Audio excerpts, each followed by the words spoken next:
기도하겠습니다. 좋으신 아버지 하나님, 오늘도 저희들에게 이 아침의 시간을 허락하여 주시고 또 저희들이 깨어서 기도하게 하시고 찬송과 말씀으로 나아갈 수 있게 하시니 감사를 드립니다.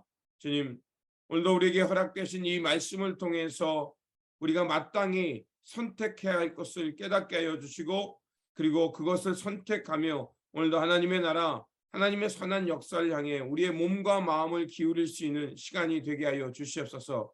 또한 아버지 하나님, 우리의 하나님께서는 이스라엘 백성들을 그 광야에서도 수가 줄지 않도록 지켜주셨습니다.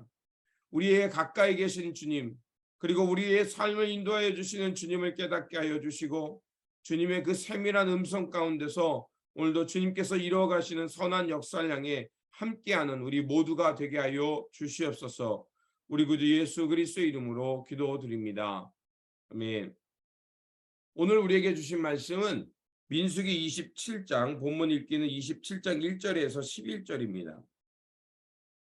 요셉의 아들 므낫세 종족들에게 므낫세의 현손, 마갈의 증손, 길리앗의 손자 헤벨의 아들 슬로브핫의 딸들이 찾아왔으니 그의 딸들이 이름은 말라와 노아와 호글라와 밀가와 디르사라.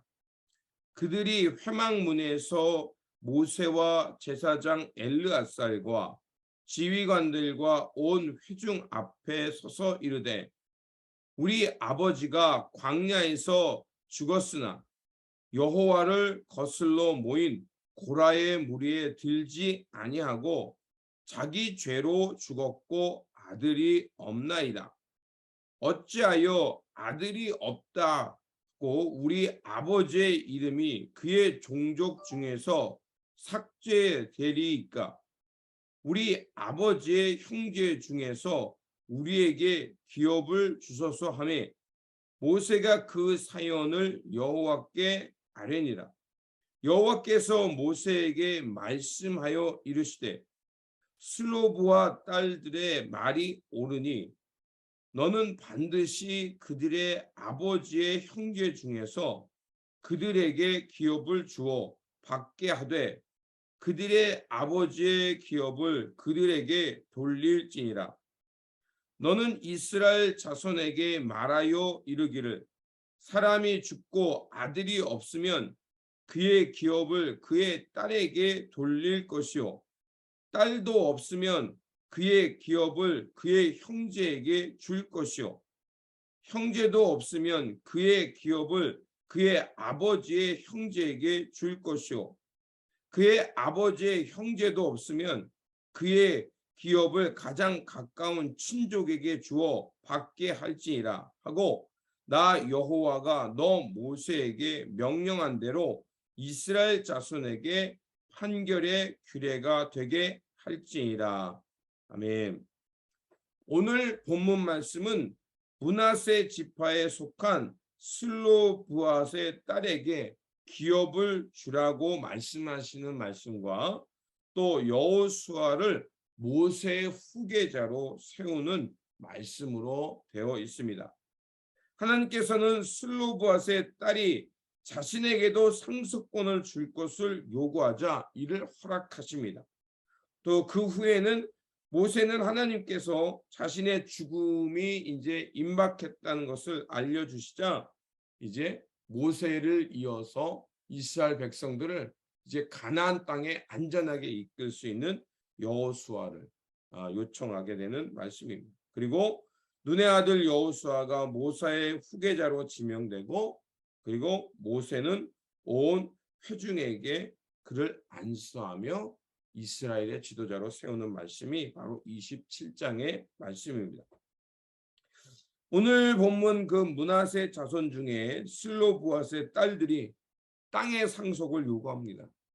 그것은 땅을 차지하고 싶어서가 아니라 바로 하나님의 약속대로 그 기업이 자손들에게 나눠져야 되고 그리고 기업을 나눈다는 것은 무엇을 의미하냐면 하나님의 그 하나님 앞에서 자신의 그 조상들의 이름이 지워지지 않게 하는 거예요. 그래서 그 부족이 하나님의 기업을 이어받아서 그 민족이 그 후손들이 계속해서 그 땅을 차지하면서 이 땅에서 그 이름이 삭제되지 않도록 하나님께서 기업을 주는 것입니다. 기업이라는 것은 바로 하나님께서 주셨다는 주시는 선물이고요. 그 땅은 하나님과 이스라엘 백성들이 맺는 그 언약의 징표입니다. 그러니까 기업을 물려받을 사람이 사라진다는 것은 무엇을 이야기하면 하나님과의 약속이 단절되는 것을 의미합니다. 그래서 그 슬로보앗의 딸들이 찾아와서 우리에게도 기업을 상속받게 해달라.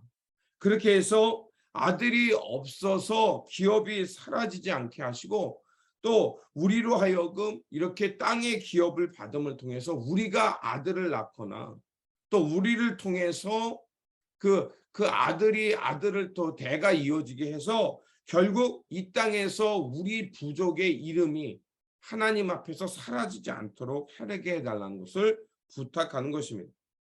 그래서 그 슬로바한 여인들은 남자에게만 상속되던 그 땅, 기업을 딸들에게도 상속해 달라고 요청하는 것입니다. 하나님께서는 그 슬로보앗의 딸들의 그 상속권을 인정하라고 말씀합니다. 하지만 그 당시의 상황은 어땠냐면요. 원래 남자에게만 이 땅의 기업을 물려주도록 되어 있었습니다. 그런데 오늘 본문에서 보면 슬로보앗의 딸들이었거든요. 이 여성에게 그 권리를 찾아주고 남성과 동일한 기업, 하나님의 축복과 언약이 이어지는 상속이 주어진다는 것은요. 얼마나 획기적이었는가를 알 수가 있습니다. 그래서 7절에 보면 슬로보앗 딸들의 말이 옳으니 너는 반드시 그들의 아비의 형제 중에서 그들에게 기업을 주어 얻게 하되 그 아비의 기업으로 그들에게 돌릴지니라. 그러니까 아들이 없으니까 아버지의 기업이 다른 사람에게 갔던 거예요. 그러니까 슬로보앗 딸들이 아버지의 몫을 우리에게 주고 또 우리가 자식을 낳으면 그 몫이 우리 자손에게 이어지게 되도록 이렇게 하나님이 판결한 것입니다. 가부장적인 사회 그리고 남성만을 우월하게 보는 그런 사회에서 여인들의 몫을 인정하시고 그들에게 기업을 주게 하셨던 것은 얼마나 하나님께서 그 세상의 풍습이 아닌 그 당시의 관습이 아닌 하나님의 언약 가운데 새로운 역사, 새로운 문화와 풍습을 만들게 하는 하나님의 개혁적인 사건임을 볼 수가 있습니다. 그리고 슬로보아 딸들에게 그 관습을 역행하며 그들에게 소외되지 않도록 그 기업을 주려고 하는 것은 바로 하나님께서 이루어 가시는 새하늘과 새 땅의 역사는 바로 이런 것임을 우리에게 말하는 것입니다. 하나님께서는 연약한 자, 또 힘없는 자의 기도를 들어주십니다. 그리고 그들에게 마땅히 기업이 되게 하시고 그들의 작은 소리에 반응하실 뿐만 아니라 그들의 몫을 찾아주시는 공의와 공평의 하나님이심을 우리에게 말하고 있습니다. 그렇습니다. 우리가 하나님의 언약 가운데 하나님의 말씀과 뜻을 향해 살아간다는 것은 바로 세상의 모순을 타파하면서 잘못되고 또 시스템적으로 잘못된 것들을 개혁하면서 이런 사회와 세상이 만들어온 잘못된 편견들을 뛰어넘어서 하나님이 말씀하시는 하나님 앞에 모든 사람은 평등하고 하나님은 그들의 그 연약한 이들의 억울한 이들의 억울함을 풀어주는 공의의 하나님을 알고 그 하나님을 경외하며 살라는 것입니다. 그렇습니다. 오늘도 우리를 하나님의 이런 거룩한 자녀로 하나님의 뜻을 따라 살아가는 사람으로 우리를 부르신 것입니다. 그러므로 오늘 본문 속에 나와 있는 하나님의 그 성품을 쫓아서 하나님 앞에서 의로운 자, 또 하나님께 지혜를 구함으로 이 시대의 잘못된 것을 개혁하며 억울함이 없는 사회를 만들도록 우리가 힘써 살아가며 이 땅에 하나님 나라를 이루며 살아가는 것이 바로 우리의 사명이라 믿습니다. 이러한 사명으로 살아가는 저와 여러분들이 되시기를 다시 한번 주님의 이름으로 축원드립니다. 기도하겠습니다. 공의의 하나님, 하나님을 믿고 사랑한다고 고백하지만 세상의 여러 가지 불의와 무질서로 인해서 우리는 그것에 실망할 때가 많이 있습니다. 주님, 하나님께서는 그럼에도 불구하고 끊임없이 말씀을 통해서 우리의 잘못된 시대를 보게 하여 주시고 그것을 깨워 새로운 하나님의 나라로 하나님의 뜻으로 나아가도록 우리를 부르셨습니다. 오늘 본문 속에 나와 있는 그 슬루브앗의 여인들처럼 우리도 하나님의 언약과 말씀과 하나님의 새 역사를 바라보며 용기 있는 믿음의 삶을 살게 하여 주시옵소서. 그래서 불의를 보고 체험하기보다는 믿음의 용기를 내어 새 시대의 새 역사를 향해 함께 나아가고 힘써 하나님의 뜻을 향해 나아가는 우리 모두가 되게 하여 주시옵소서. 우리 구주 예수 그리스도의 이름으로 기도드립니다. 아멘.